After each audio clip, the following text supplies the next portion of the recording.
Hi everyone, welcome back to Digital Partners. In today's video, we are going to show you how to update your Samsung phone to the latest version. Let's get started. First, unlock your phone and go to Settings. Scroll down and tap on Software Update. Next, select Download and Install. Your phone will check for the latest available update. If an update is available, tap Download. Wait for the download to complete.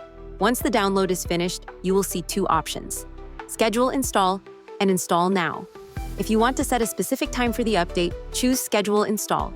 If you want to update right away, tap Install Now. Your phone will restart and start installing the update.